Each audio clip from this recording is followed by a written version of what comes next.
The day that I was placed with my white parents, I was always embarrassed to talk about this because I didn't remember it as being active in it. I remember observing it. I remember being placed in this red truck. I remember the clutch, the brake, and how the stick shift was just the skinny stick with the round ball on it. I remember everything about how that dashboard is laid out, and I remember the smell. Once I got in between who I now know was my adoptive dad and my mom, I remember turning and seeing a really white skin with holes in it. At the time, it just seemed like holes, but now I look at it and it was pores. When I look back on that now, 18 months old, I was just a little kid in between these two people, and I was terrified.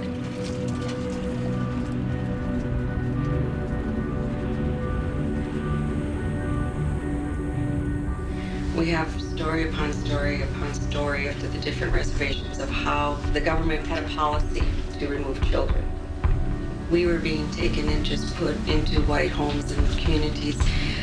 And so this was an era of removal. We were targeted for removal.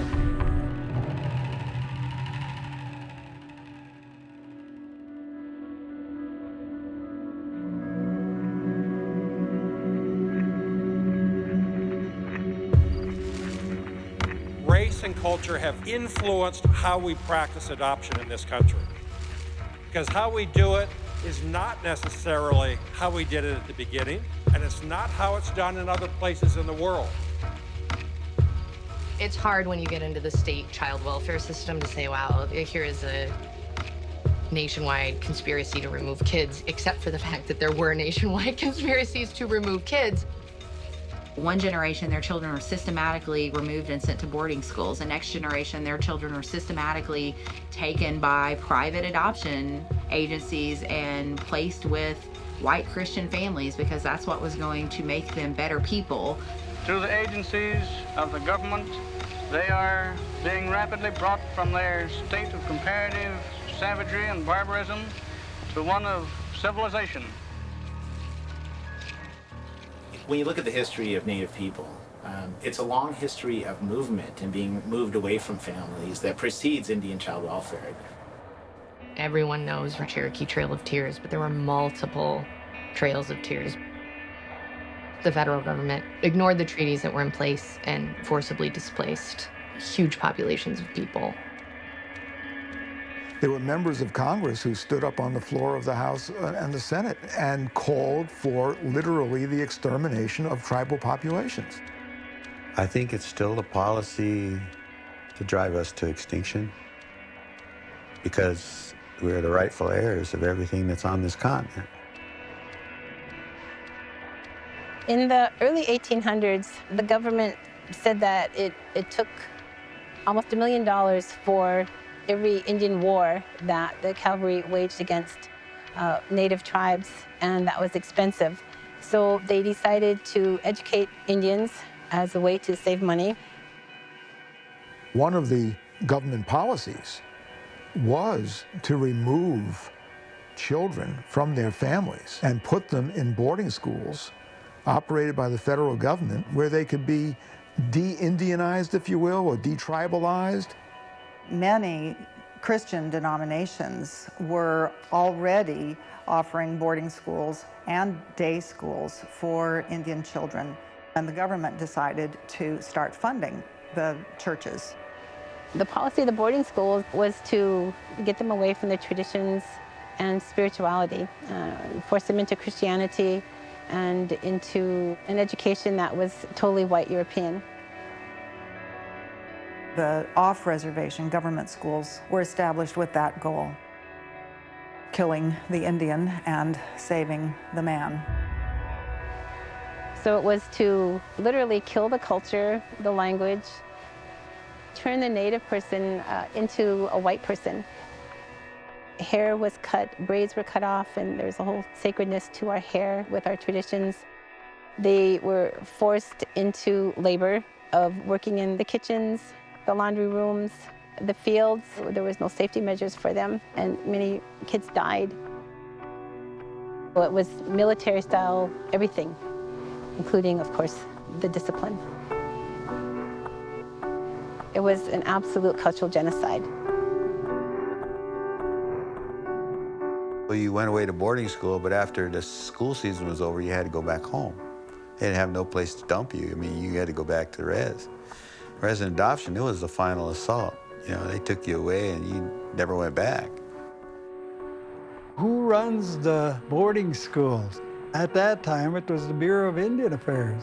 And who ran the social services program? It was the Bureau of Indian Affairs, and the Bureau of Indian Affairs was adopting the kids off the reservation. They had like a registry of people seeking to adopt children.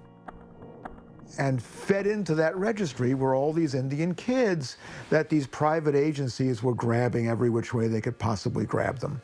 And the whole goal was to place these kids with white families as far from the reservation as they possibly could. Every family had a story of the loss of a child or children being put in foster care within their homes or keeping relatives who had been removed from their home. And often social services would come in and just take them, and they never knew what happened to them after that. When a social worker went into the homes, we didn't live like white people, you know. We didn't have all these resources available to us, and so that's when kids would be taken from the home.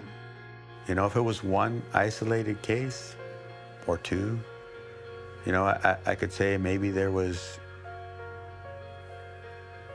something wrong with the family. But they took so many of us, I'm saying they fucked everybody up. 25 to 35% of all American Indian children were removed from their homes. 90% of those children were in non-native families. But you might not know if you're a tribal community in Michigan and a tribal community in Washington State that both of those tribal communities are experiencing the same levels of disproportionate removal until Native women start organizing. How does the Department of Welfare justify taking children away from their families? We have a lot of questions against the welfare ourselves. It is a little known fact that you people can keep your children if you want them. We want our children and our grandchildren, but we are not allowed to keep them. I hope that you'll stop and think and help us to do something about it. So these women went to New York, and then they went to Washington, D.C., and they testified before Congress. Did the welfare department prove that you weren't being the best mother? Well, they always come to me and said that I wasn't a very good mother and everything, and that my children would be better off if they were in a white home or if they were adopted out, and that this home, wherever they were, that would buy them all the stuff that I couldn't give them and give them all the love that I could never give them. During the time I was chairman of the Senate Indian Affairs Committee, we found that it was a serious problem in Indian country. Officials would seemingly rather place Indian children in non-Indian settings where their Indian culture, their traditions, and the entire Indian way of life is smothered. The federal government, for its part, has been conspicuous by its lack of action. So we thought, well, there's one way to remedy that. Don't let them be adopted out to white families. So that was the genesis of the Indian Child Welfare Act. The Indian Child Welfare Act says we have a national interest. We, the United States of America, have a national interest in protecting tribes, protecting the right of tribes to exist as tribes, to survive into the future as tribes. The Indian Child Welfare Act, or ICWA, recognized that connections mattered, that family mattered, and that these tribal connections, the identity of who these children are, mattered. ICWA is actually a gold standard in social work. Only when absolutely necessary should Indian children be removed from their family, from their tribal placements, because the recognition is that these connections are fundamental to their best interest. Despite all of these protections, 40 years later, we are still struggling with high rates of Indian children being placed out of the home. We're still seeing Native kids taken 3 times more likely than non-Native kids away from their families. So we still need something that stops people from discriminating against Native families and taking their children away. ICWA's trying to do that.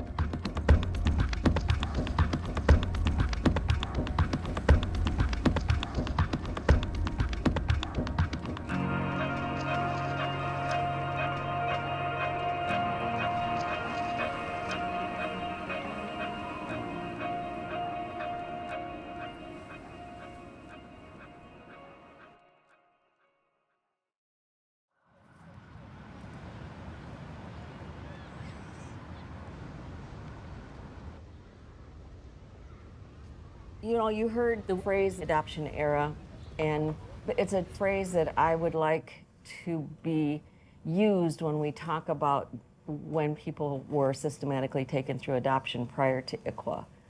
We don't have a phrase for it. We don't even refer to it as anything. If anything, they say pre-ICWA. You know, and it's an era. It was an actual time where literally social workers drove into driveways and took children on reservations. I mean, it was pretty horrendous. So I was adopted in 1953 by white missionaries. They were called to work with the Indians from Illinois, and they moved to Winner, South Dakota, which is a border town to the reservation. My adoptive mom was very abusive. She really broke down my identity as a Native person because the only thing she had was negative things to say about it. So we have to remember that once the adoption decree is signed and finalized, nobody goes back into that home to find out if that child is indeed safe. Is he being molested? Is he being beaten? Is it a healthy environment for that child? And yet, we say we've done this for the best interest of this child. No one goes back in to find out if it's true. I think I'm really just taking a lot of things in, and as someone who wants to adopt, I've wanted to adopt for years from the Congo, and we did kind of start some of the process, which starts with a bunch of education, a bunch of online courses on education regarding culture. And how do you find out you're being told the truth? You mean as like about an adopted the family parent, or yeah, about the about his family or her family? Right. Because you could not be given correct information. Yeah, that's a. Because remember, I love that you want to adopt. I really do. I just caution you. We are a commodity as adopted kids. We really are. Someone will make money off of your child that you're going to receive. So you need to be extra scrutinizing that you're not told lies. And the other thing I'm going to tell you, that I'm not trying to be mean or anything, I know what it was like to be the only person of color in a town. Will for sure make it extremely hard for his development of his feeling good about who he is. Luckily, I myself have some ties to Congolese and various African, but ethnicities close to our area, about an hour. I used to do refugee resettlements. I figured you had some sort of connection that you'd want to do the Congo. Not everybody wakes up one day and go, oh, I'm a baby from the Congo. We'll make it less than an hour and be there, because he needs that every day, where it's immersed. Because if you drive to the community, if you drive there, that's what gets in their brain. I'm visiting who I am. I'm visiting who I am. I'm not really who I am. That's all I'll tell you. And make sure you're not being lied to. Mm-hmm. It's a business. It is a business. It's not adoptee-centric.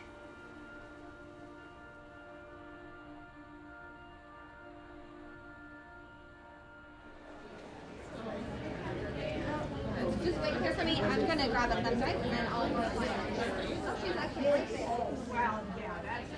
I'm presenting, and I'm going to have like 100 people there, I think. And, Now, who are you? I'm Mark Fiddler, Oh, Mike. Okay, where are you located? Minneapolis. Minneapolis. Mhm. I'd love to have one of your firms, but we always try to do a network of attorneys that we have. Well, if you ever just Google ICWA and lawyer, I come up right away. Okay, that's good. Okay, good. Yeah, so I'm Mark Fidler, and I'm a member of the Turtle Mountain Band of Chippewa Indians. It's a reservation up in North Dakota on the border with Canada. I'm a 1988 graduate of the University of Minnesota Law School and did a stint as a public defender where we did juvenile court cases, and that's what got me involved with child protection cases. I was just seeing all these cases where these Indian families are coming into juvenile court and their kids are being removed from the home. Oh, this is Mark Fidler, though. Hi. He's the real guru on ICWA stuff. 75% of my practice is ICWA cases. As Congress saw it, they were losing a lot of children to homes outside of the tribal community, to a non-Indian home back in the 60s and 70s when they were looking at most of the data. And so the idea of protecting and preserving the tribe meant trying to keep the child in the tribal community by being in a tribal home. And I support that idea in general. The problem is the Indian Child Welfare Act was never meant to displace the whole field of American child welfare law. The child has to be eligible for membership with a federally recognized tribe.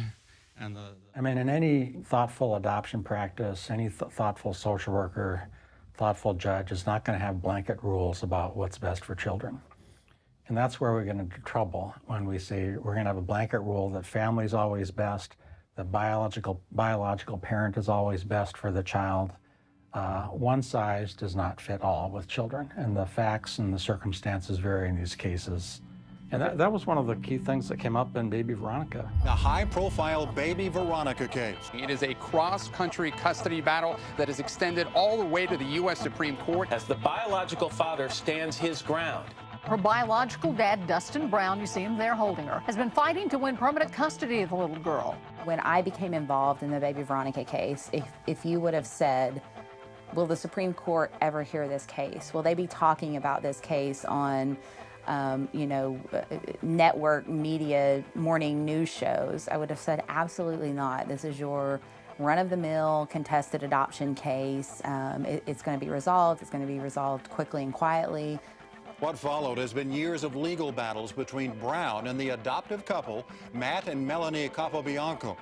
I got a call from the Capobianco family because of my background working with the Indian Child Welfare Act. And so they called me, and I started consulting with them. And so I got much more heavily involved after the trial court awarded custody to Mr. Brown. The South Carolina court decided that Brown should have custody of his daughter under a federal law that aims to keep Native American children with their parents. You see, Brown is a member of the Cherokee Nation, which means Veronica is part Cherokee too.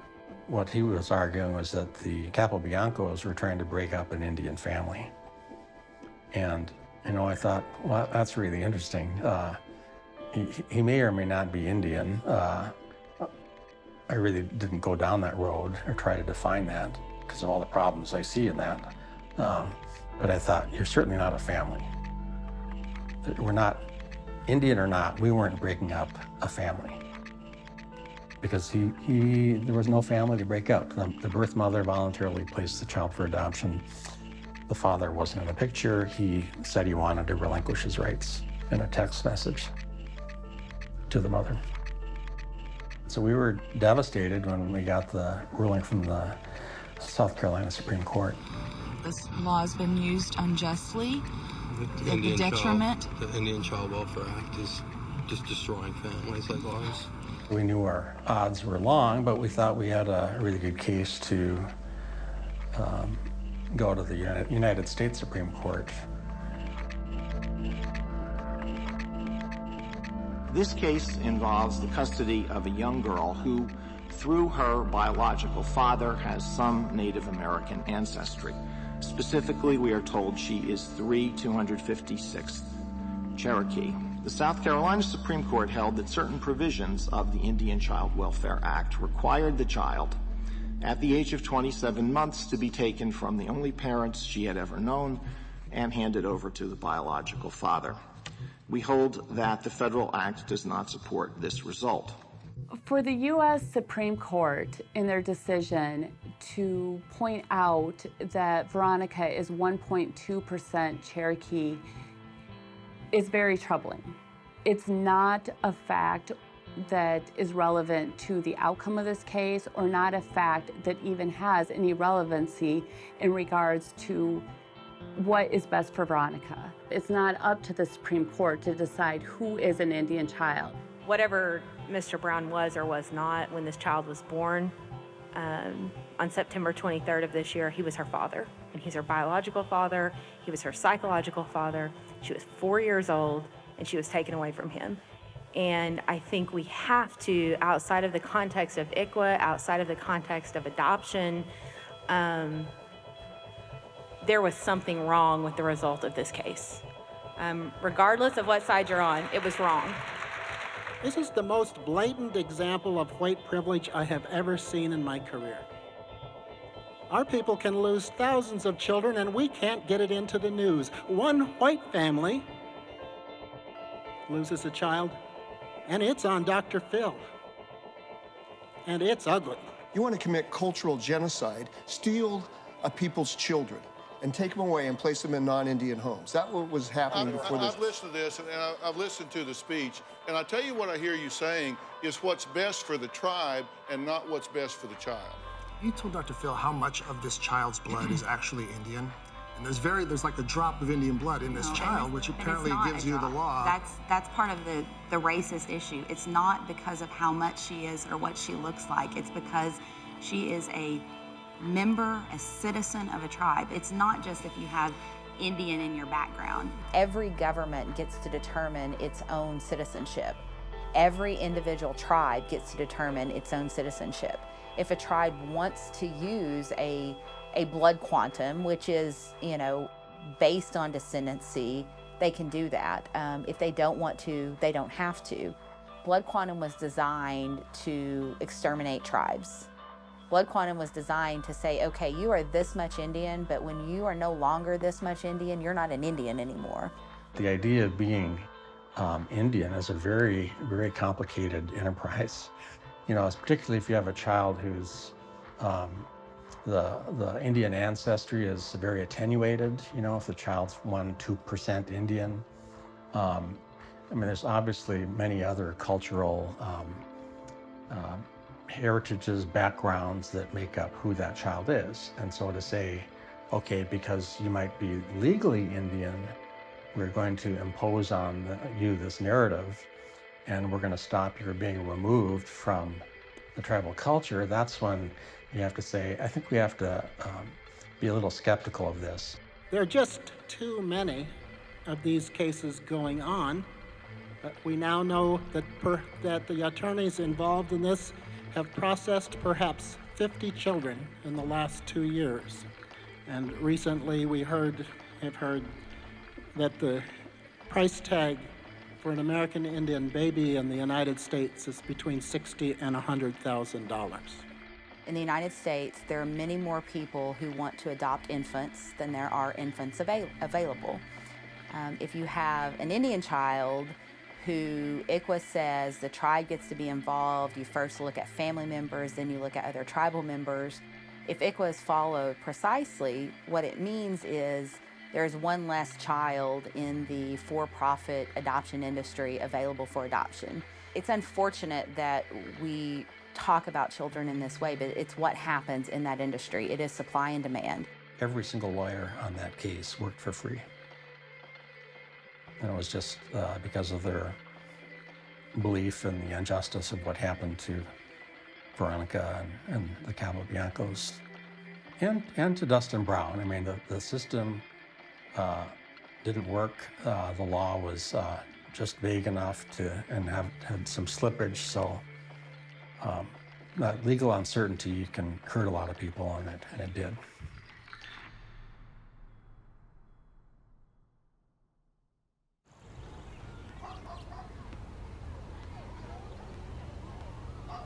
So this would be my adoptive mom's pictures. I should get a better box for these guys, but that's what I got. Okay, look at Christmas, 1910, so that's how old this is. Oh, there she is. That's her, my adoptive mom's, I think, graduation picture from some nursing program or something. She looks like she's maybe 19. And I remember when I first saw that picture, I was like, wow, you look like someone who you could talk to. And the person I knew was just, she had to have some mental, because she was not normal.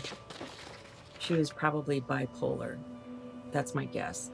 I know that she was on medication, and I know that every once in a while she'd get put in the hospital for rest. They would call it rest.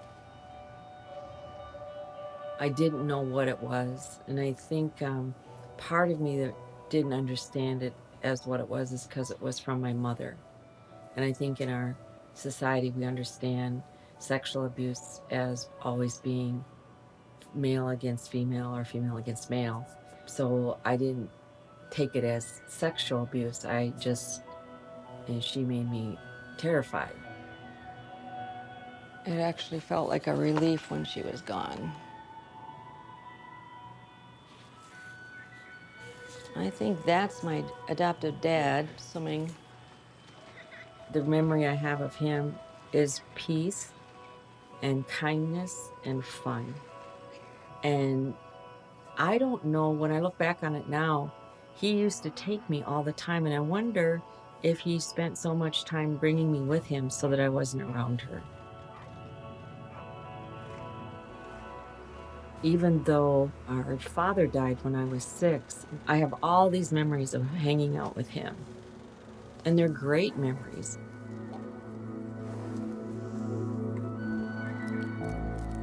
Ew, there I am in the 1st and 3rd grades. I grew up in a town of 4,000 people, and I was the only Indian girl in the town. I acted like everything was right and okay, and it wasn't. It was just very difficult to grow up in an environment where my image wasn't reflected in any way. No teachers, no doctors. Most adoptees have that compelling drive, that pull, that wanting to find where we come from. So that was always there, but I didn't know how to do it. But I was 35 years old when I went home for the first time. It's hard to find words to it, but it just felt like coming home. Finally, it was like, this is where I'm from.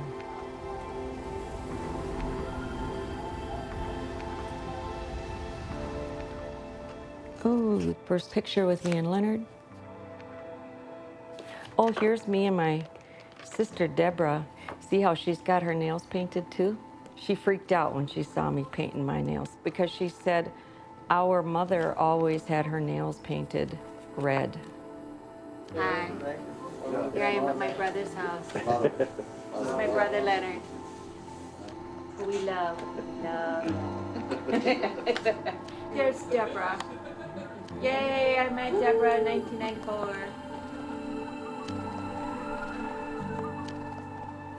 I think that's my mom. Holy crap. So that must be her husband, Max. And then there she is again.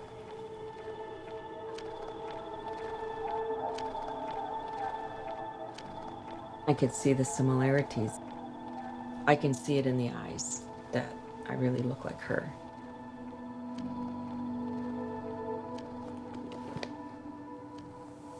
Oh, John Bodine. He's the one who even planted it in my mind that we should get together. He goes, you adoptees should get together. You have a lot to talk about. And I remember even when he said that, I thought, what do you mean a lot to talk about? And I didn't realize how he was preparing me. Maybe he didn't even know, but all he knew is that it was important that this story this history be told. And that in telling it and retelling it, it helped me remove the shame. It was really therapeutic. I didn't realize it at the time.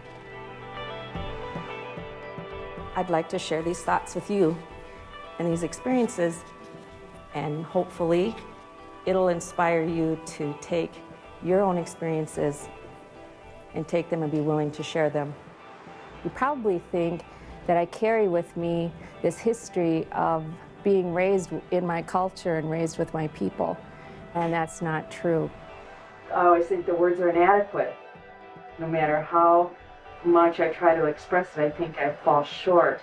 But it has given us an opportunity to talk about a healing that really needs to take place. In 1999 at Rosebud Fair, I was watching a special for this Korean War veteran. As I was watching this man walk around that arena, there was a time when the honor beats came and they held their hands up in the air and acknowledging those veterans who died in combat. And then another round of honor beats comes in, acknowledging all those veterans who are right now in service.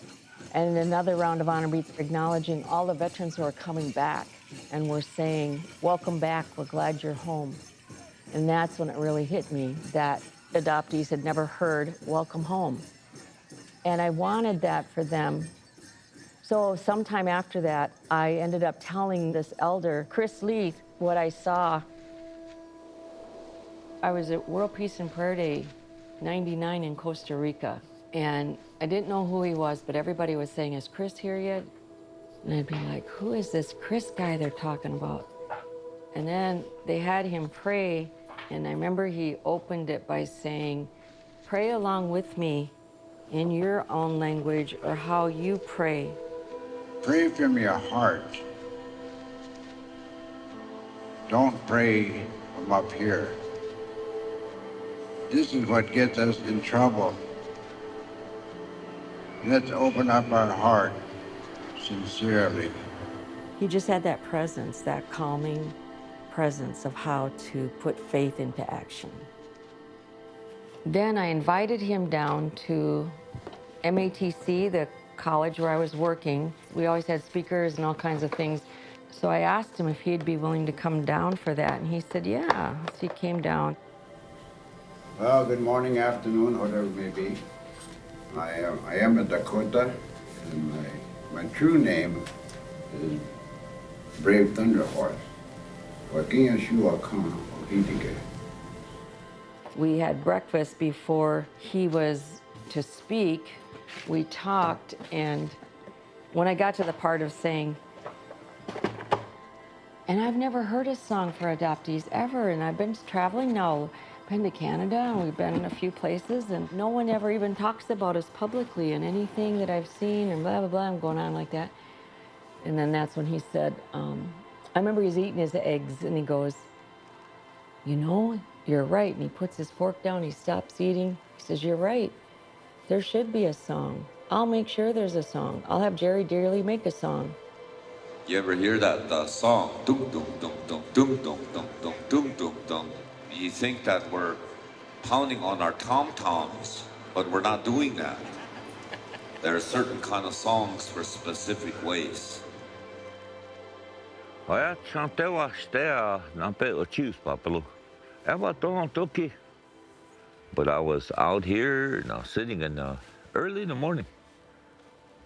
I think I was turning it over to Tongashila Kantranga creator, you know, and I kind of put the words together. Wablene chaki beli hichiapo ay la kol choch anke anachop tampo wo wash akelo hey. What I'm saying is, listen to the voice of the drum. And as you listen to your Lakota ways, eventually my hope is people would follow after you listen to what those Lakota ways are. After the song was sung for the first time, I was like, oh my gosh, every tribe should do this. Every tribe should be bringing their relatives back, because all of us have been impacted by adoption and foster care. And it's a collective wound. It's something that we experience together. And so we have to have a collective healing. We have to understand that a lot of the people that are here in this adoptee way lost a vast amount of culture, language, history. But today we're going to take care of that part of our heart that is hurt when we're taken from our families and our communities. We're going to take care of that part of our heart that our mothers and our fathers carried who lost us. Sandy, she never used to talk as much as she did, but we kept on pushing her. You're the one with the story. You need to lead us. We'll help you. I don't believe that I do the healing. I've been brought to bring this to you, and that Chanupa, the songs that go with it, the ancestors who brought you here, and the spirits will take you forward, do the healing. The first time I sat in that group, I was amazed at the horrific abuse put on these children. And Sandy, because she was from here, when we visited, she said, I would love to be able to see a program here at Rosebud. And so after I heard that, I got back to Sandy and we started working on developing something for the Rosebud Reservation.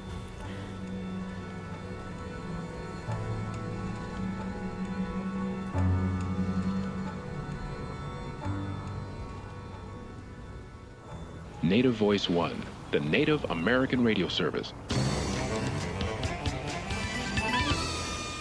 This is Native America Calling. I'm Monica Brain. Thanks for joining us today. We are talking about Native American adoptees returning home. Joining us now from Rosebud, South Dakota is Sandy Whitehawk. She's an advocate for helping Native American adoptees finding out their families and fostered culture. individuals. And Sandy is Sichangu Lakota. Welcome back to Native America Calling, Sandy. Oh, apetu washde. Chante washde unape chiyuzapi, Sandy Whitehawk. Greetings, everybody out there in Radio Land. I want to say a welcome from my heart to a special one to all the adoptees and those who grew up in foster care. Well, it's great to hear your voice, Sandy, on our airwaves. We have Marley's White Hat with us as well. She is helping Sandy with the Welcome Home gathering that's taking place this weekend. Marley's, tell us a little bit about what you think communities, tribes can do to make an environment that is welcoming for them. Well, I think one of the most important things is to start support groups. And I'm hoping that this gathering that we have on Saturday will be a springboard to start a support group here at Rosebud. It seemed like something we should be doing because of the trauma that the children and the families also went through. And Sandy, is this something that you hear from adoptees when they're trying to reconnect with their culture, maybe a sense of shame of not knowing their culture? That is one of the consequences, or one of the effects of, I should say, of the trauma of being separated from the place that can tell you who you are. What makes us Indian is our blood, who we are, our relatives, our community. That makes us who we are. When we connect back to that and start becoming who we were meant to be, we were always Indian. That just can't be taken. We just didn't have a way to express it. Absolutely. We are going to go to our phone lines, but I want to let you know you are listening to Native America Calling. We're talking about being adopted out. If you have a story to share. You did good, Marlise. Thank you. You did. You really did. I love that, because if any tribal people are listening, they got to hear about that. This could fit into their programs so well. If you were to say, Sandy, what's your dream? It would be a national repatriation where we'd get help from the government because they created this. We'd get funding to do this. And Chris, one of my teachers, used to always say, you can't stop a vision, once. So whatever was envisioned here, that's how it is here. It's kind of like a ball rolling. We can't stop it or control it. Exactly. And then it just takes on a life of its own. Isn't so it that's kind of how something? this has been. Man, Marlies, way to go.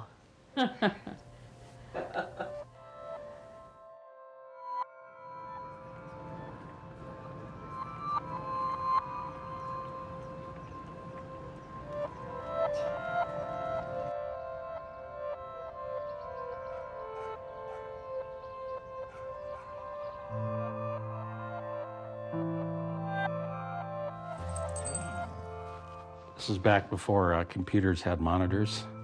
Working on a brief.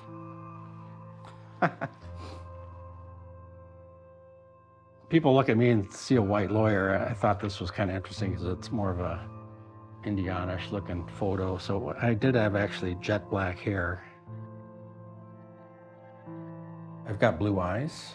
So my mother said, well, don't worry about people thinking you're Indian because your blue eyes will save you.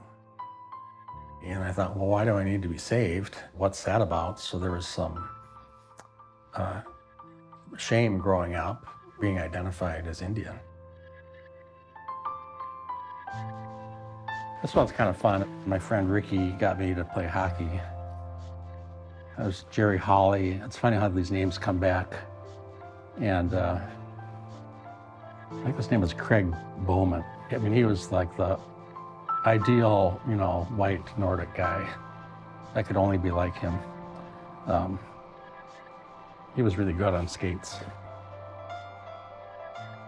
I really wanted to blend in, and one of the unfortunate things, I know racism on a very, very personal level. Kids at school would call me chief, or they couldn't figure out what I was. So I definitely didn't have that sense of being part of the mainstream in South Minneapolis in the 60s and 70s. That's my dad there, and this was before church on Sunday, and so he and my mom always dressed us to the nines. And so I'm on the right there. That's me. He was kind of a hard ass growing up. He was a Marine, and he was strict with us. I remember he always gave my brother and I crew cuts, so we had little Marine crew cuts. He told me he was in boarding school, and as I became more educated about Indian history and the history of the boarding school movement, I heard the explanation that it was a very negative thing for a lot of Indian kids. He didn't mention any of that. He said it was surprisingly a very positive thing. For the time, it saved him. I mean, I know there's, boarding schools that weren't, that were bad, that were harmful to kids. He didn't say that was one. He picked up something valuable. I mean, when he became an adult, he was in the service for a while in the Navy and then the Marines, and then felt the calling into public service. And so I think I got from him and my mom the idea that it's important to serve the community. That's why I got involved with Indian Child Welfare. And this was our first tiny little office in the Minneapolis American Indian Center. Terry, Steve, and I all took cases, and so they represented parents in ICWA proceedings, trying to help keep families together.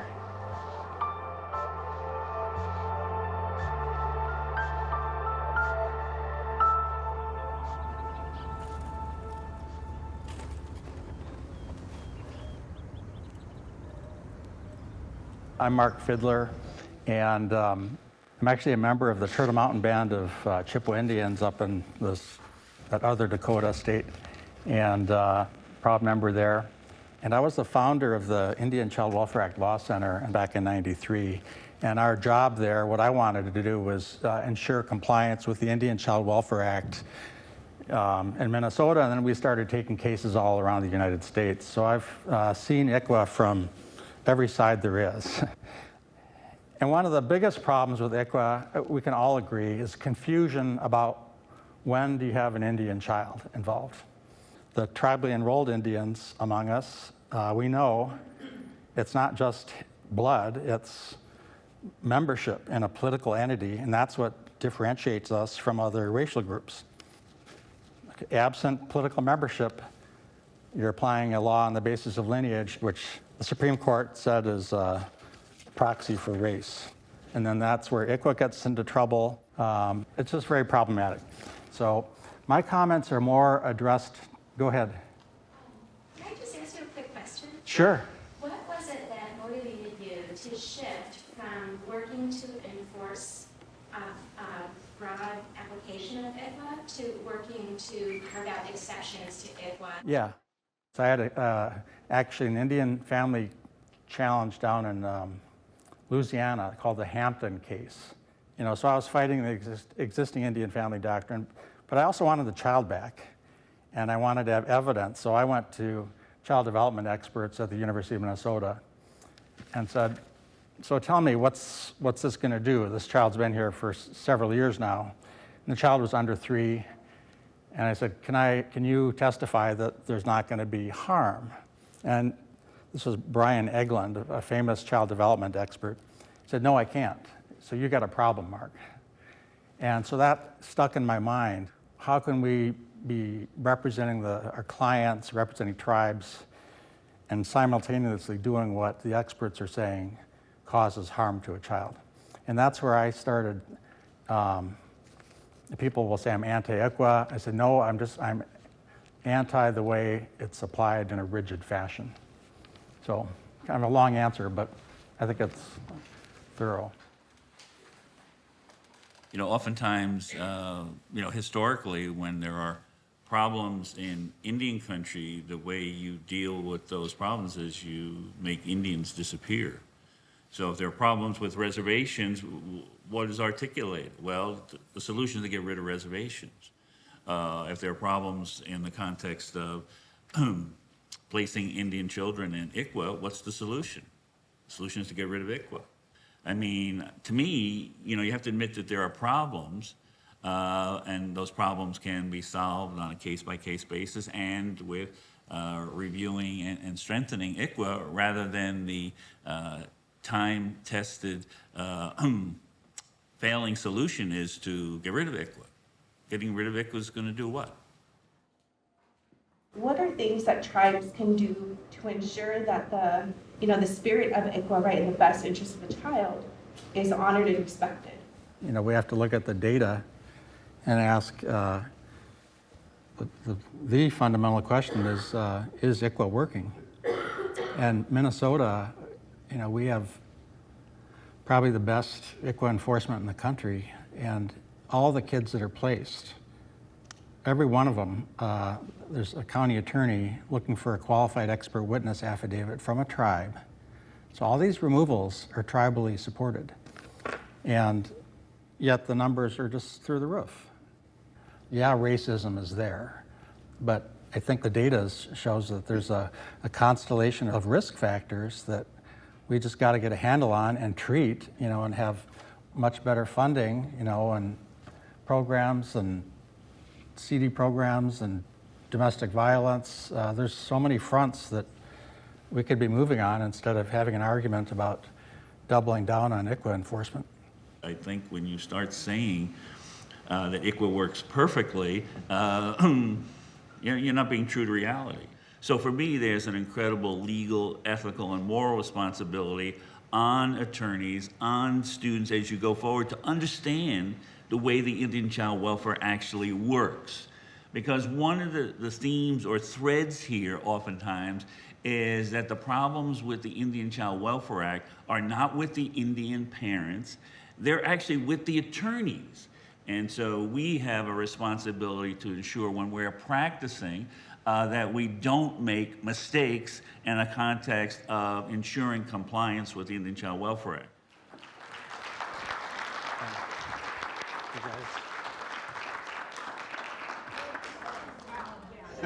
When you say you're a member of the North Dakota tribe, do you have Native American heritage? Yeah, I'm 25%.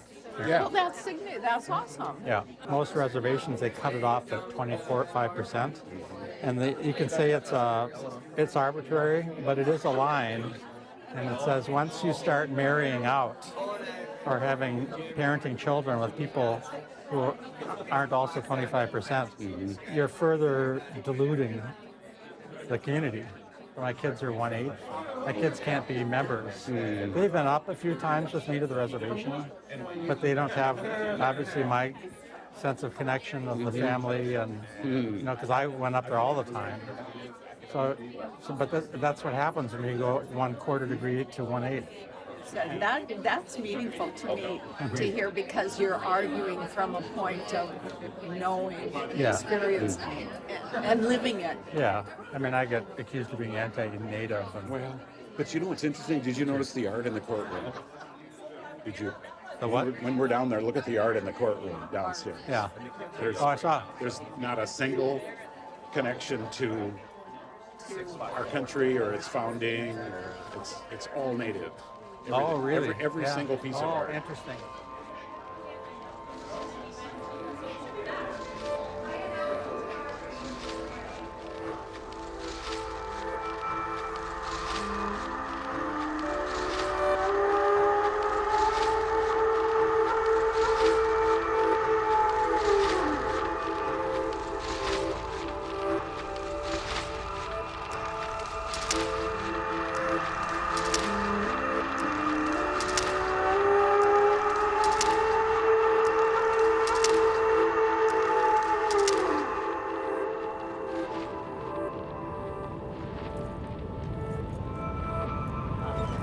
So we'll just park here.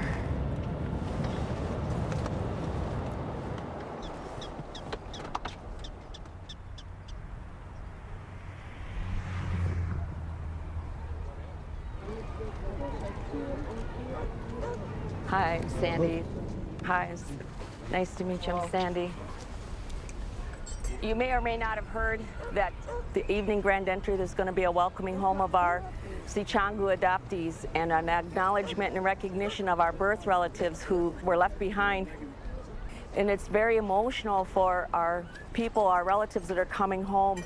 Some of them will be here for the first time ever. Some of them will be hearing the drum for the first time. And we have that same kind of anxiety and like sadness and all those mixed emotions. It's very similar to what veterans feel when they come back after what they experienced. And so when we do this welcoming for our relatives, I have veterans stand in the circle as a symbol, as a metaphor of that protection that we never had as children when we were taken. Just your presence will give them that support. Your commanders know what's happening and will put you in place when we do that honoring. So thank you. Hi, you're an adoptee from here? Yes. And where'd you grow up? Nebraska. Nebraska. Are you going to come tomorrow to the gathering from? Oh, yeah. Awesome. Yeah. What is your name again? Mervyn Garnier. Mervyn Garnier. As in Nina Whitehawk Garnier? Yeah. Did you call me years ago? My daughter took a message and I lost the number. I called you? When she died. No, that was Deb, I bet. Okay, yeah, my sister Deb. Yeah. How did Deb know about you, though, and not tell me? I don't know, because I work at the VA at the time she called me. All right, because I thought I knew who all her brothers and sisters were. So, here we are. During the ceremony, it's even more powerful that I have an uncle who's actually my uncle who will be standing there. So it's a really wonderful surprise. After the evening grand entry, I'd like you to come over and meet my family. And we camp out. Leonard's camp is right behind the flags, the veterans flags and stuff. So the ones that's got all the Vietnam veteran flags on it. That's where we camp. Are you? So we're neighbors. Awesome. Well, cool. Yeah, you had better go post your colors. All right, we'll see you. for any adoptee, any person who is taken from their original parentage and placed in another family to be raised, most of the time they have some question, where am I from? Who do I look like? Once we connect with relatives, then this sense that we had that we didn't have a word for wakes up. And we begin to understand that we belong. They may have been told they weren't wanted. I was told I wasn't wanted. I just went and started asking questions.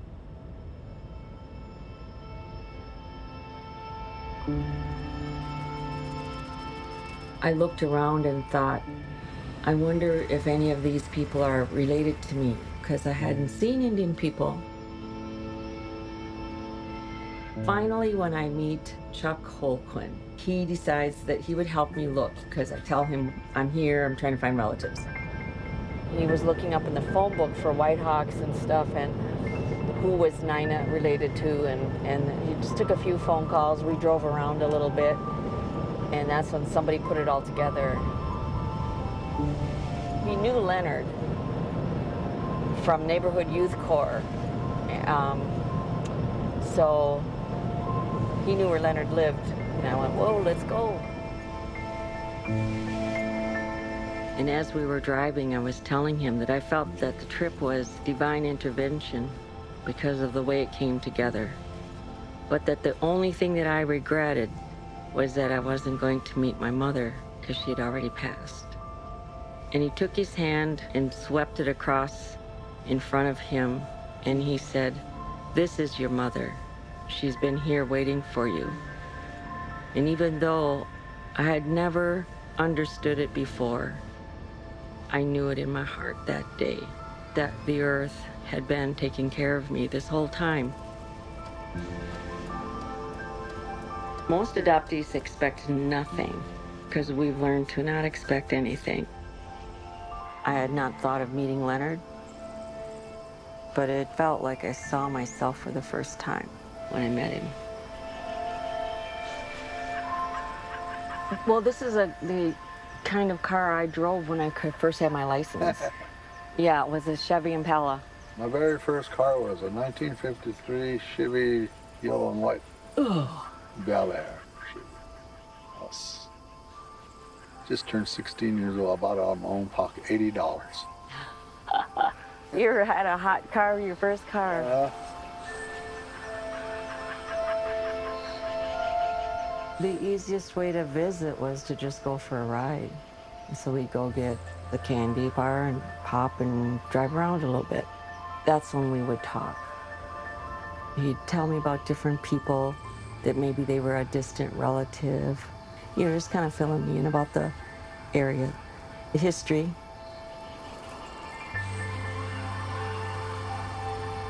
Okay, I'm gonna go drink a pop. I'm thirsty. All right, let's go drink a pop. So Leonard was raised by our grandparents. He grew up speaking only Lakota, the old way, and living the old way. He knew who he was as a Sichangu. And even though he ended up having a brutal experience in boarding school, that foundation that he had with our grandparents is what he still carries with him today. You can see it in the kind-hearted person that he is, the generous person that he is.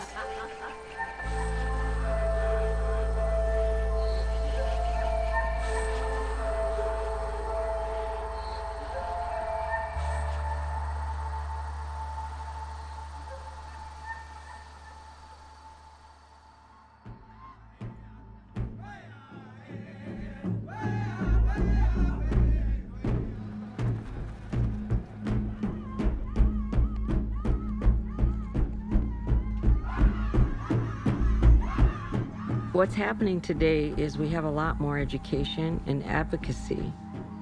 So we've made progress. Yet we still have a lot of historical trauma from boarding school to the adoption era. Our families are still in that place of healing. And as adoptees share their story, it encourages everyone to share what happened to them as well.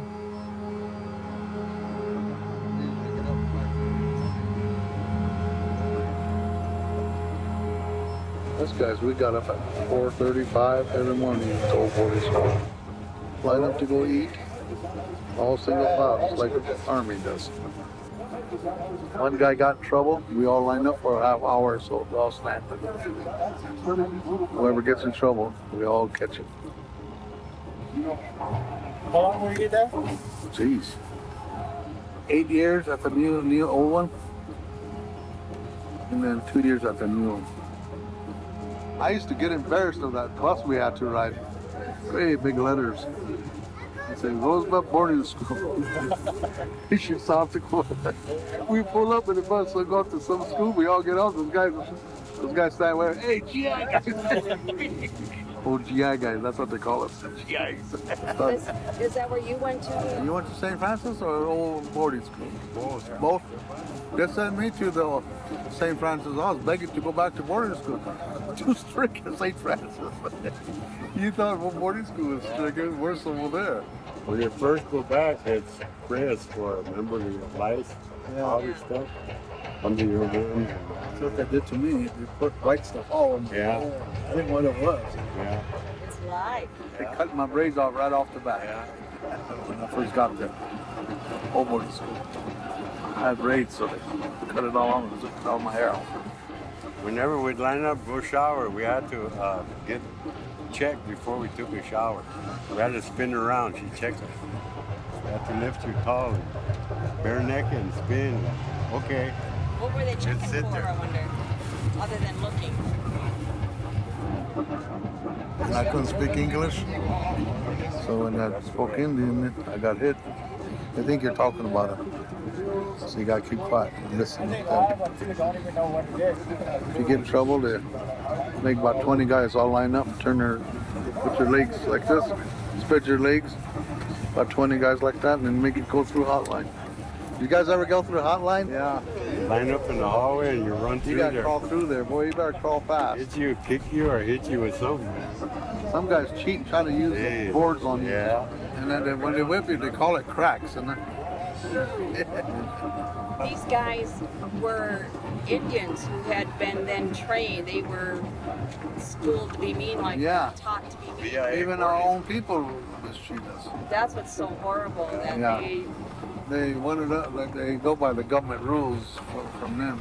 So if they didn't do it, they'd probably lose their job. Well, and they've been conditioned to be that way. Yeah. Survivors, that's why we're called survivors. We know how to survive out here. Don't have nothing, but we can survive.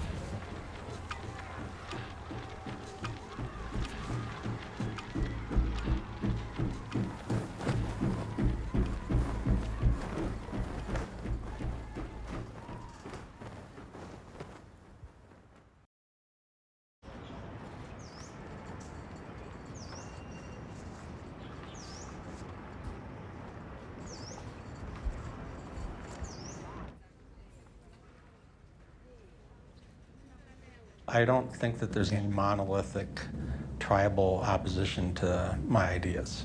There are certainly tribal governments may not care for my point of view. We know there's some special interest groups that are opposing my point of view. But one of the challenges with working in Indian country is there's often, I think, this unfortunate idea that to be an Indian means you have to all speak the same party line.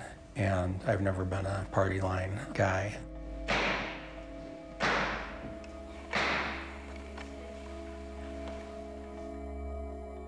We're here today, Your Honors, to ask you to reverse the Court of Appeals holding in this case.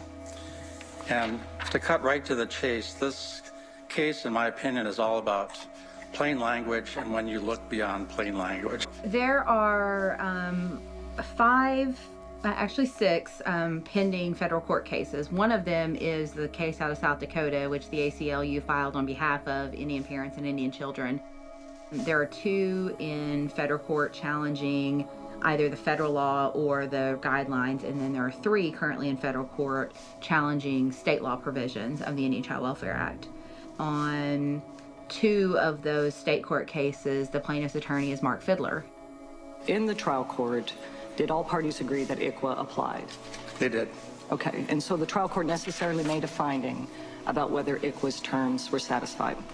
Today, do you believe ICWA applies at all? I don't, Your Honor. We see, 3 or 4 attorneys who all were somehow involved in the Baby Veronica case. They're all members of this national organization of adoption attorneys.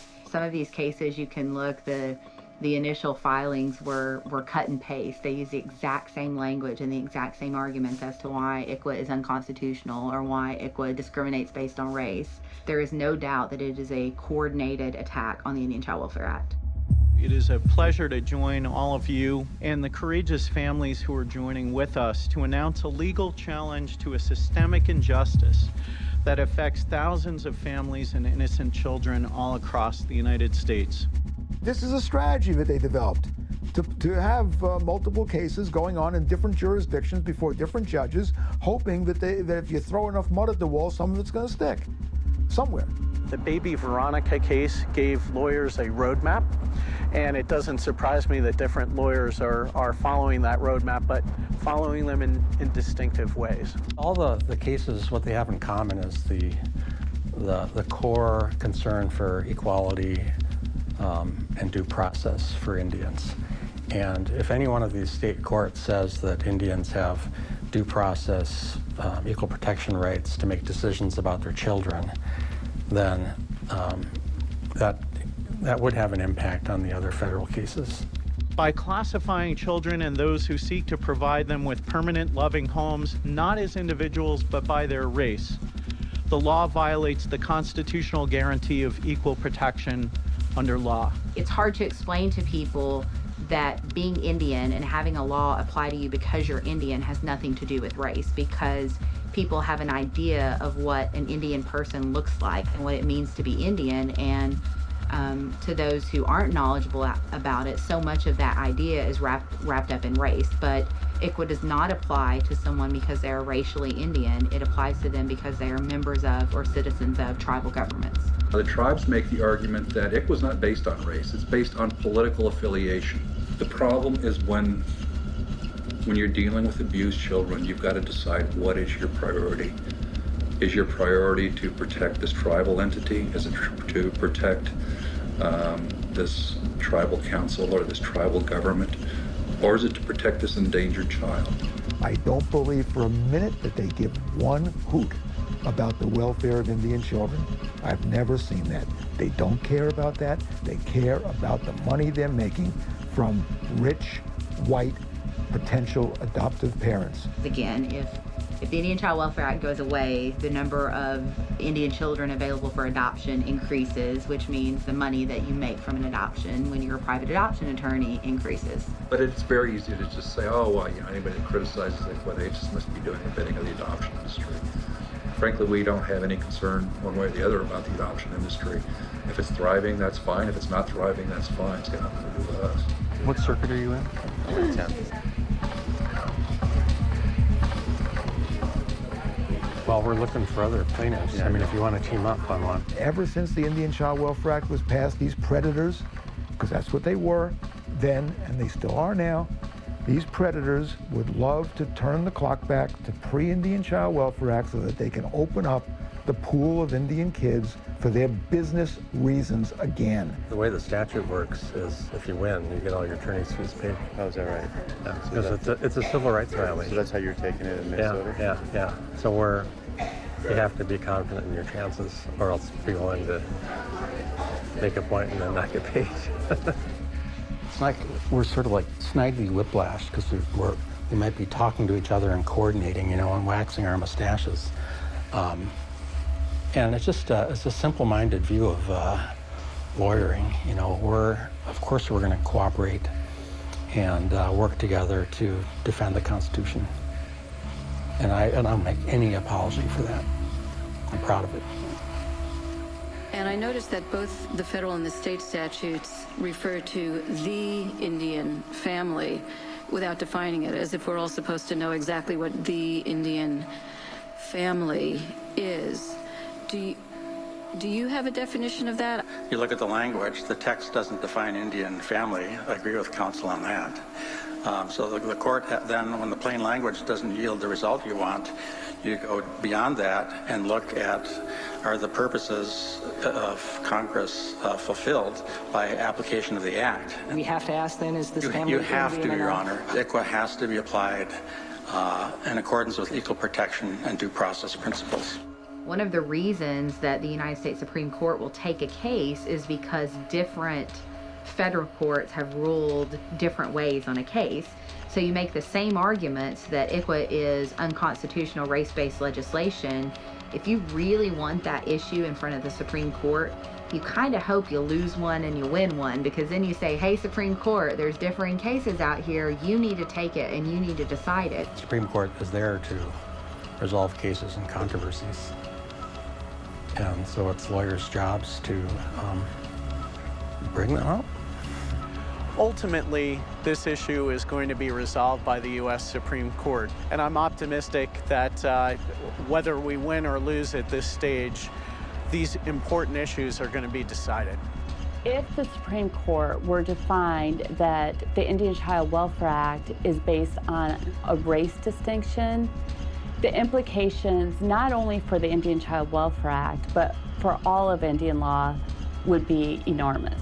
We would be going back to a time when to kill the Indian to save the child is really what would be living out. The idea of a conspiracy and this well-coordinated attack on ICWA through all these state laws and all these adoption lawyers, DC lawyers conspiring with Goldwater and all that, I mean, it just speaks to kind of this idea that everybody else on the other side is a victim somehow. And I mean, I get tired of Indian people carrying around this victim mentality, so that everything that happens with ICWA is like some kind of assault on them. I mean, you want to talk about getting out of a self-defeating narrative, that's a good one to get rid of, the idea that Indians are victims.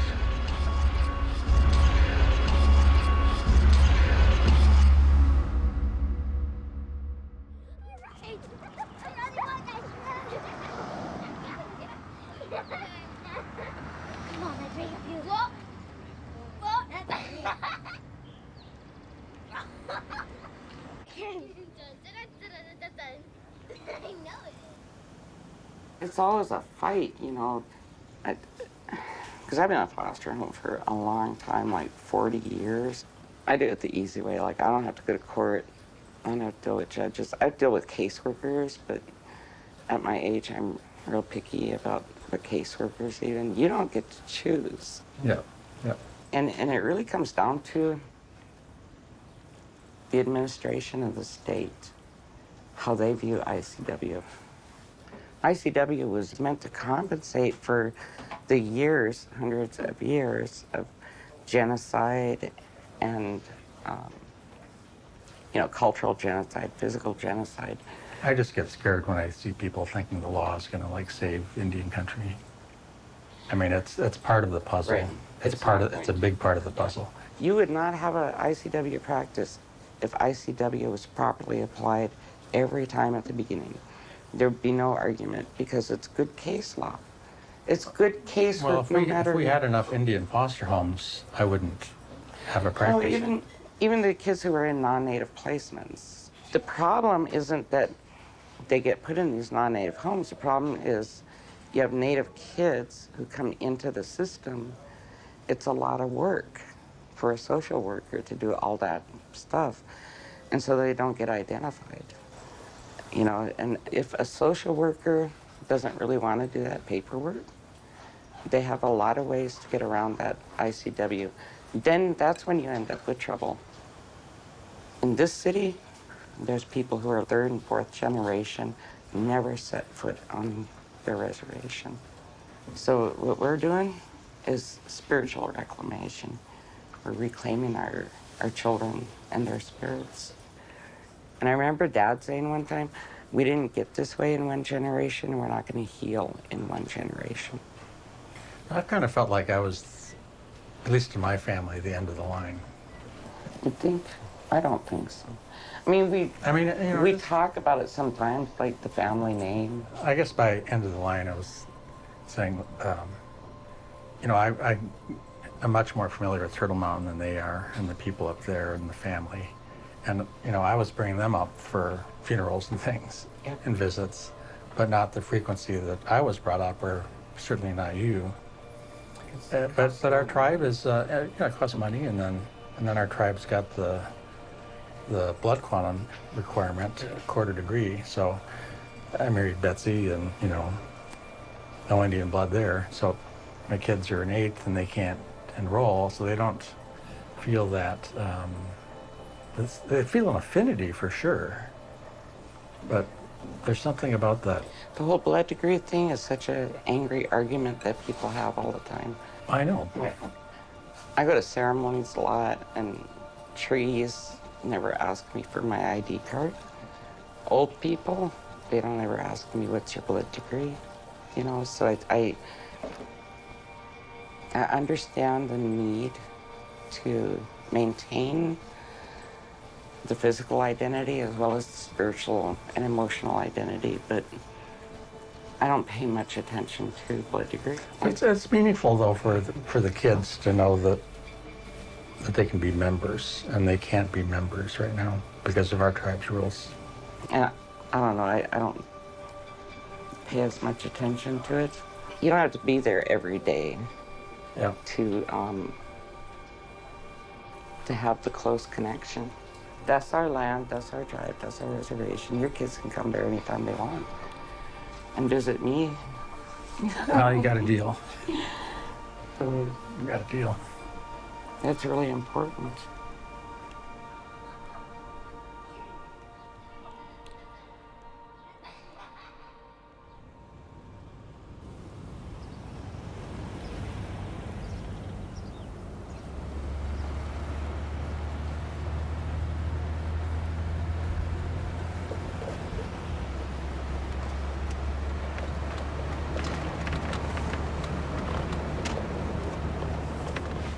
There it is.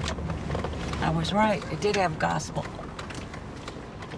So I even remember this. I remember being taken into the driveway and being spanked. So I remember the gravel.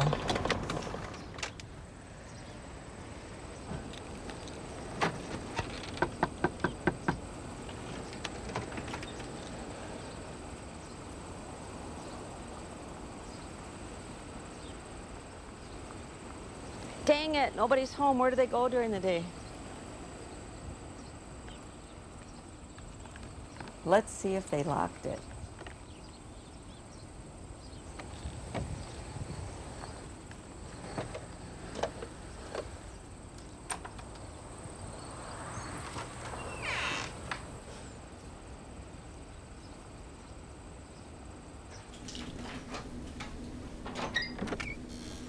Here it is. Here it is.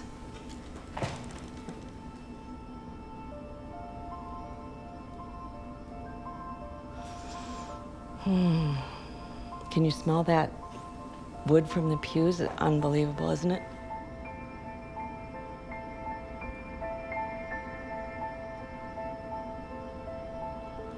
Yep, I remember my mom saying, your mother used to sit in back of the church so you couldn't see her.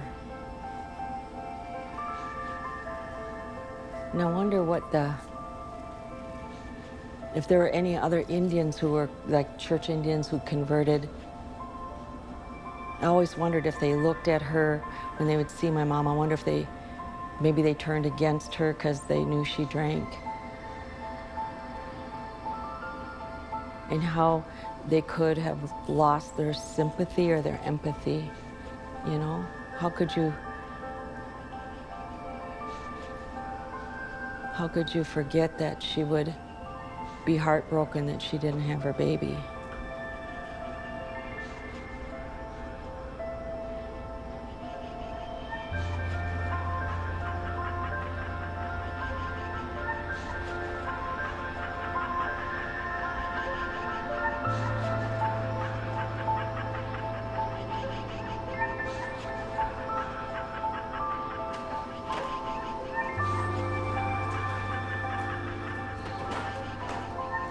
I'm trying to figure out who that is over there, and I wonder if that's that Montour family. It is. Raymond and Frances Montour, founders of the Society of Indian Missions. That is them.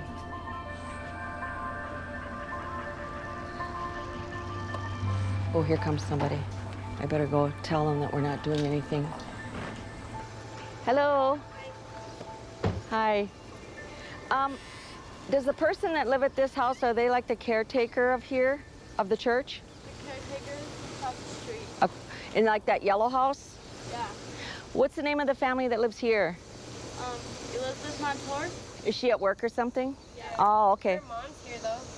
Not here. Well, not here, but. And her mom is? Frances Montour. Oh, I thought Frances had passed. Oh, okay. So how old is she now? 84. 84, yeah. Does people still visit her and stuff? Is she still up and gets around? So what's her address? Would you like me to go show you? Yeah.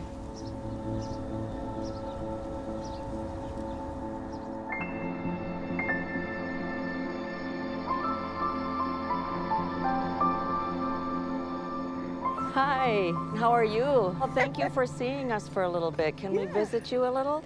Yeah, you can come in.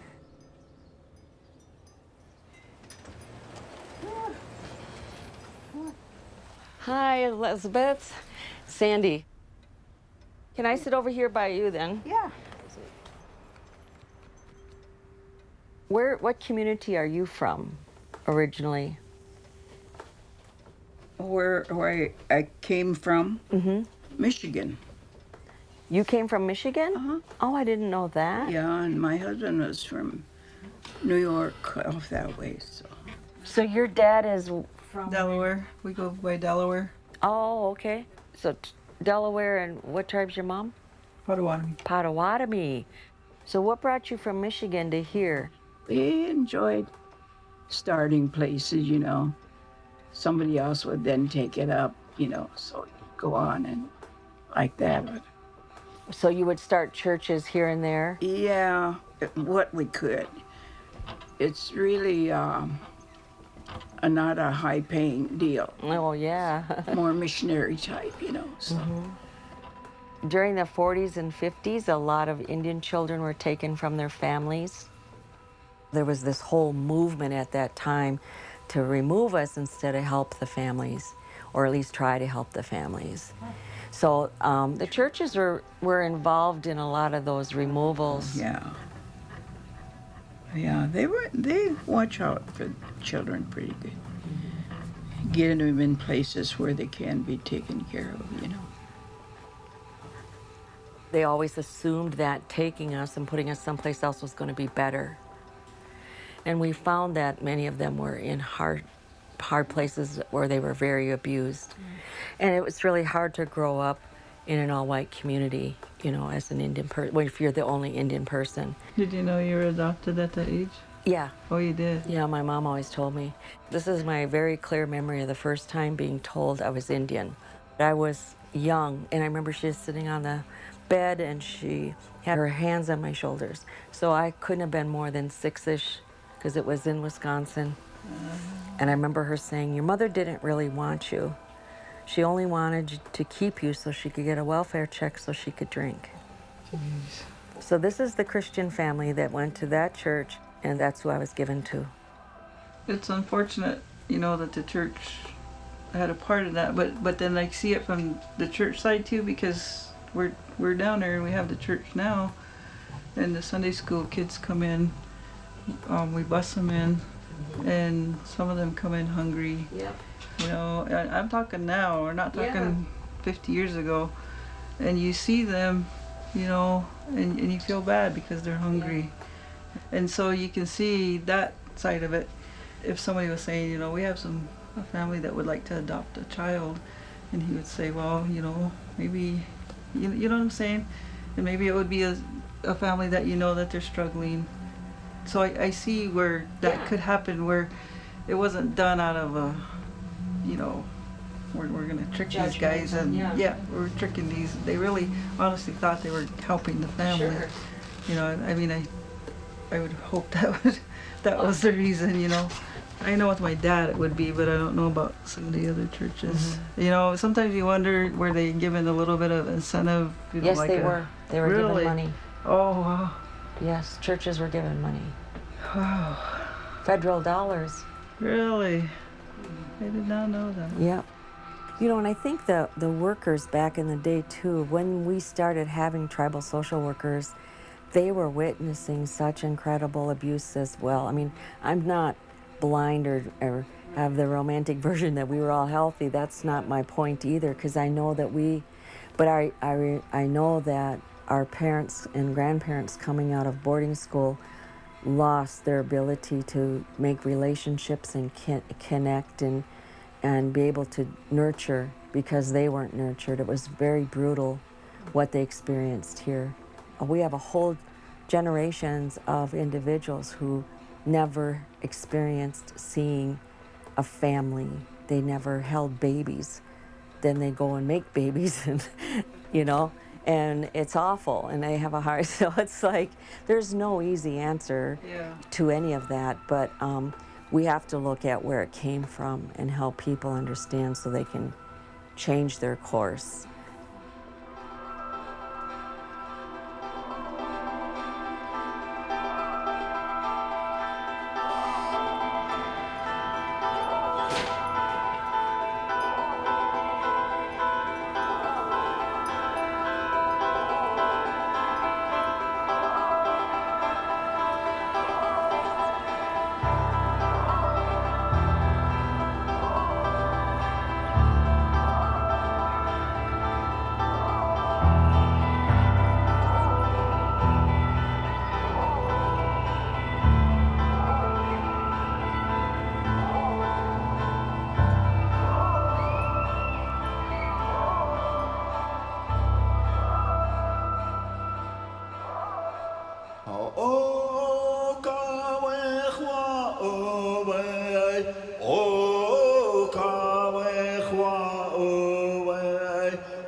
For those of you who are just coming here for the first time, share that one thing that's on your heart.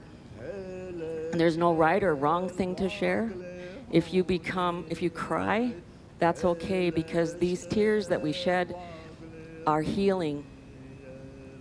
I used to always feel like if I cried and if I let that open, I wouldn't come back.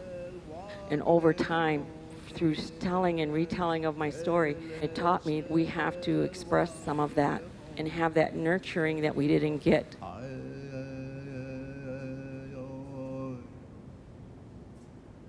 I was raised with white people and went to Catholic school. You know, I didn't know my heritage. I didn't know my culture. Nobody took me in, and I just never felt loved. I felt like I wasn't wanted.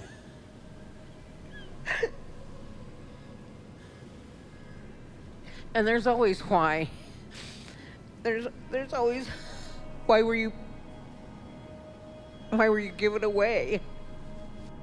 Like, why didn't she love me, to keep me, to hold me? You know, a daughter always needs her mother.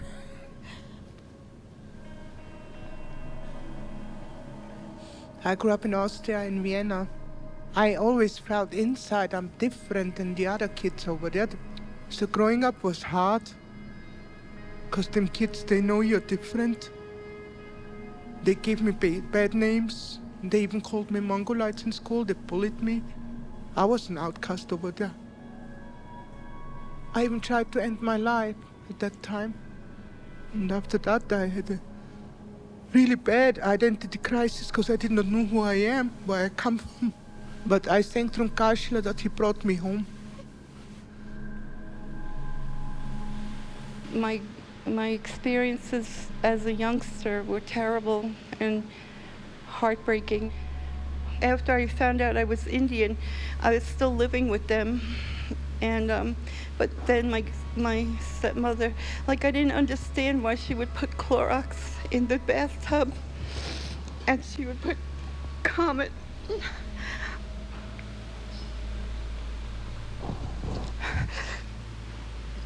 And call me a dirty Indian.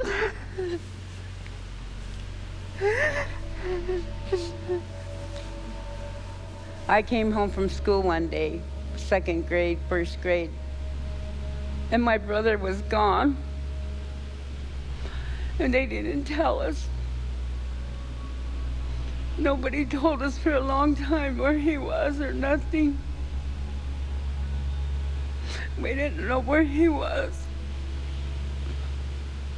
And to find him again, and to see him as an adult, and to see him doing good, I'm so proud of him.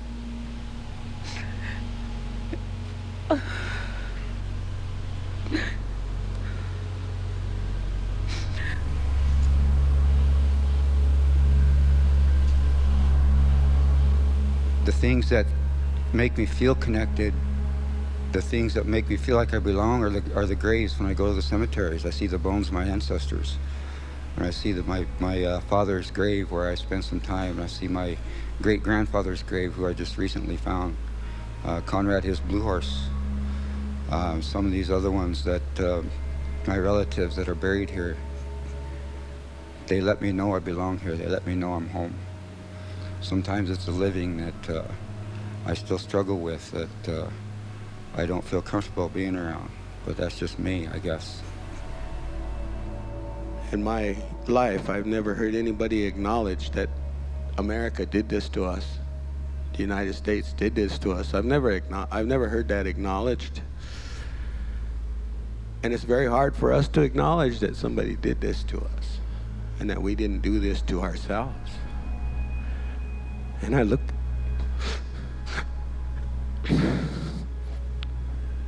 at my grandsons and my granddaughters.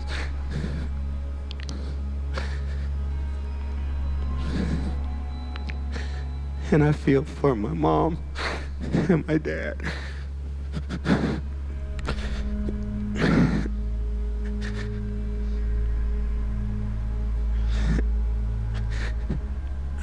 And I feel for all the people that stayed here once we were gone. Because this was a big evil that hit us.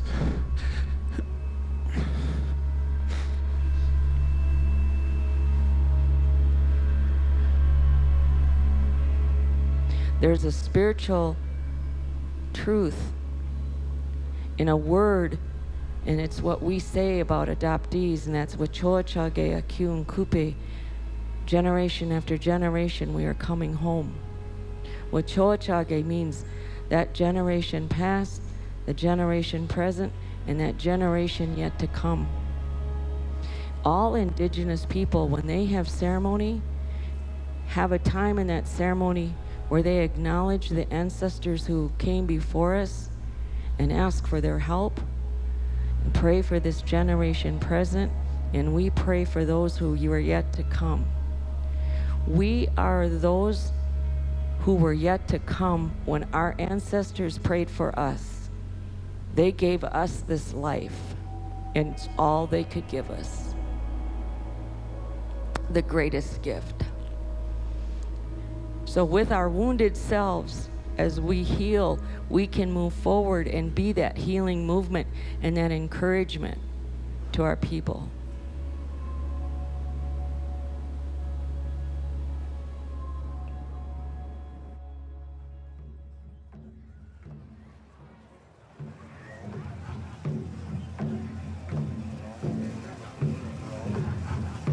Ladies and gentlemen, it's a beautiful gathering, beautiful evening here 139th annual celebration here in Rosebud.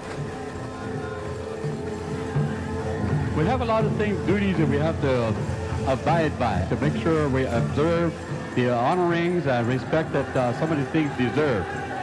Always mention the degree of patriotism we have in our Indian country as we're the original inhabitants of this land.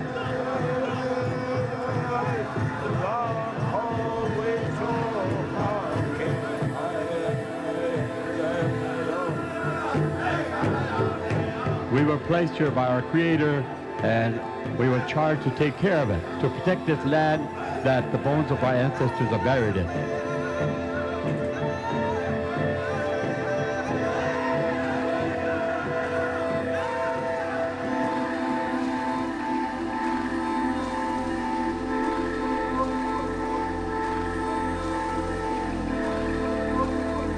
Red Plains, pick it up after that. Elk Soldier, Grand River, Red Leaf.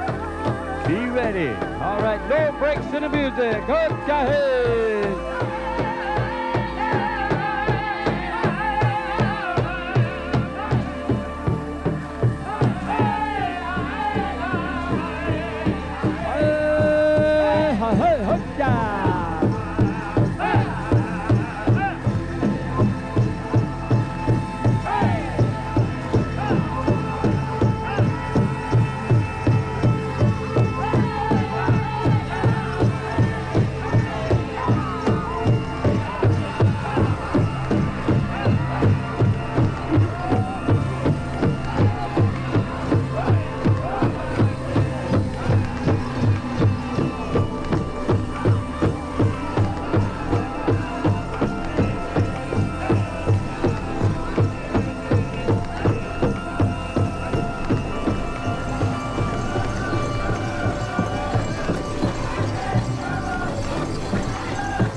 Ladies and gentlemen, we had a ceremony, welcome home ceremony scheduled for this evening here of our children that were adopted out. We're going to turn the microphone over here to Jerry Dearly, okay, and Sandy Whitehawk. Hello. Today, ladies and gentlemen, we were at the Rosebud Elementary, and we were in a circle today. It was really encouraging to hear some of those stories. You guys are standing tall and proud, singing loud and proud over here.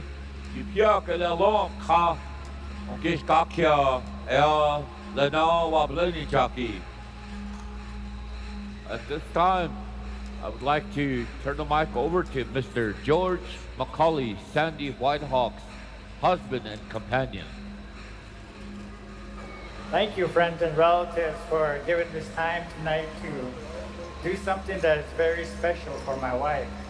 She comes from the Chitango Oyate people, and it makes me feel good that we can all come together like this and support one another. And on behalf of my family, my wife's family, thank you again.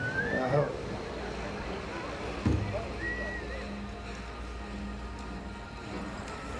Apektu washde, chante washde onape chiyuzapi.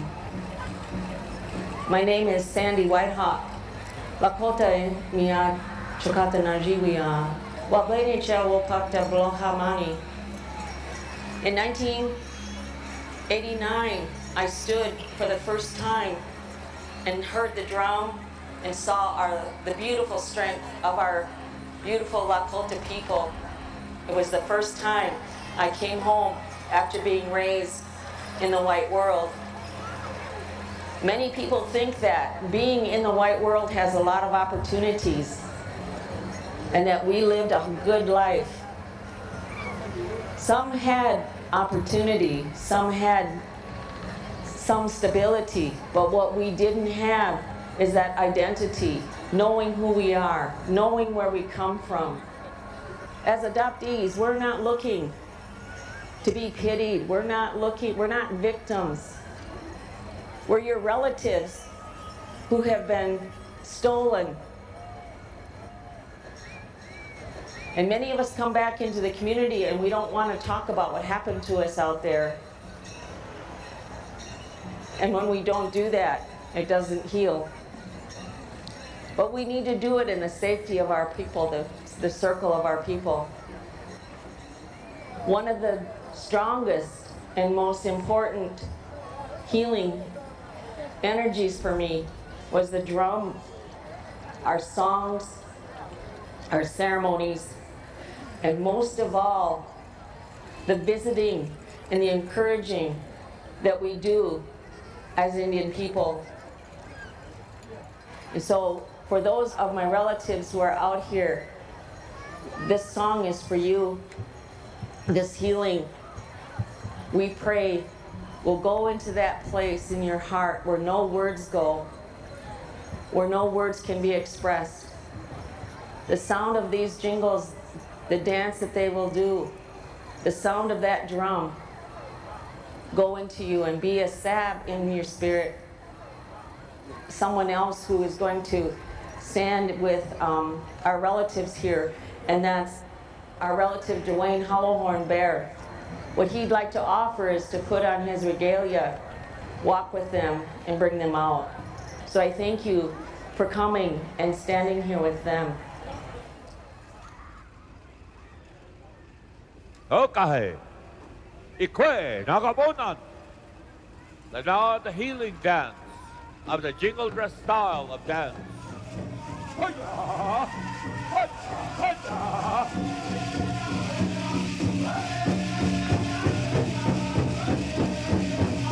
The jingle dress round dance. This is the healing time, the healing dress.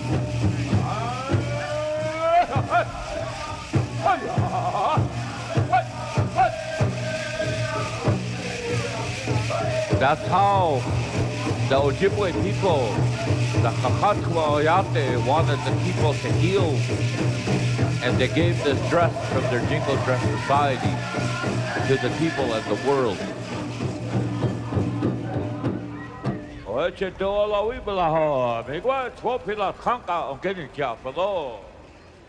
At this time, I will sing this song for all the adoptees as Kola, Wano Lena Awichala, Oho Mani Wichapa Zoo. I ha yo hey yo yo, I ha yo hey yo, I ha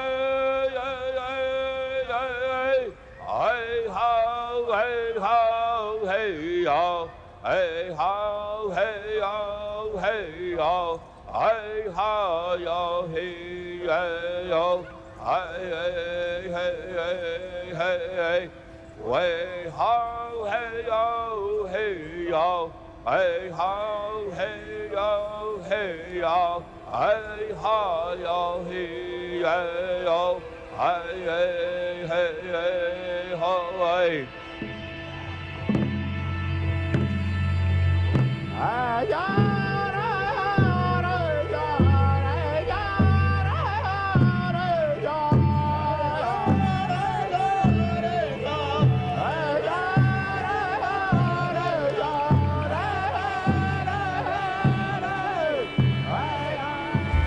In our DNA lies that code that makes up who we are. I know anyone who returns to their homeland, anyone, whether they've been adopted or not, if they've been away from their homeland and come back, feel that reconnect. It's something that's in our DNA. As Indian people know, through our songs and ceremonies, we can remove that trauma that's at that cellular level. We can change that so that now our next generation doesn't have to have that stored in their being, in their essence. Blood memory, to me, that's the best way I can explain that.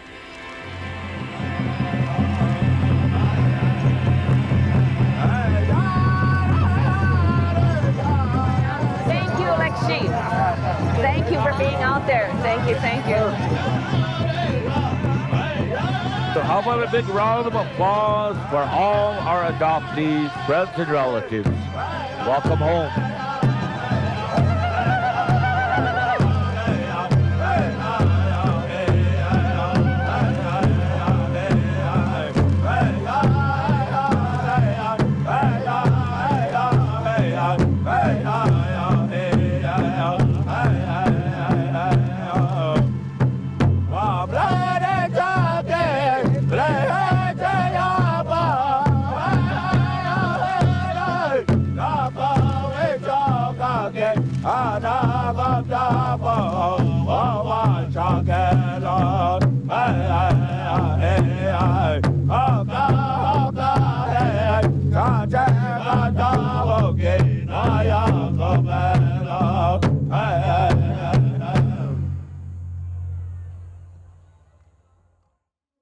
Hey yo, hey yo, hey, hey. Wakan Jakilena, Wakan Pelo, hey, Ahoki Papo, Waons Pewi Chakiapo, Iokpia Upiktelo, hey, yo.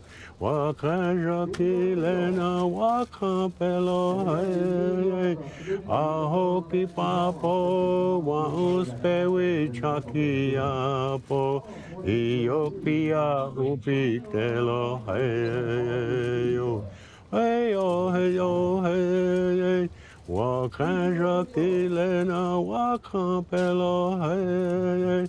Ahoki Papo, Waons Pewi Chakiapo, Iokpia Upiktelo, hey, yo.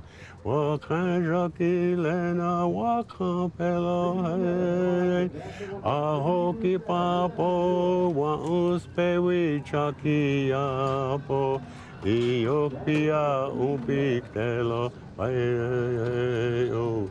Hey yo, hey yo, hey, hey.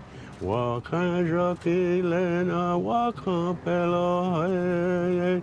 Ahoki Papo, Waons Pewi Chakiapo, Iokpia Upiktelo, hey, yo.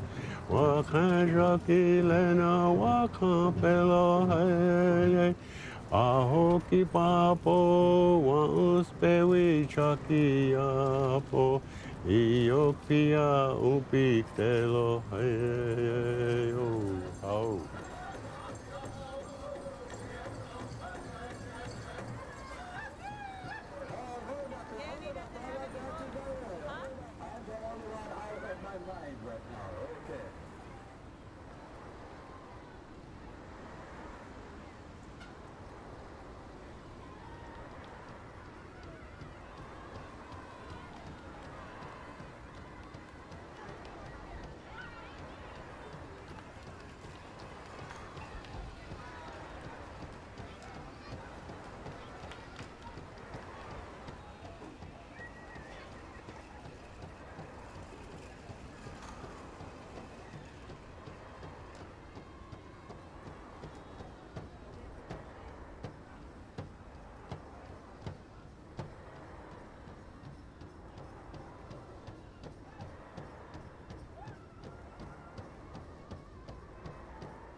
you.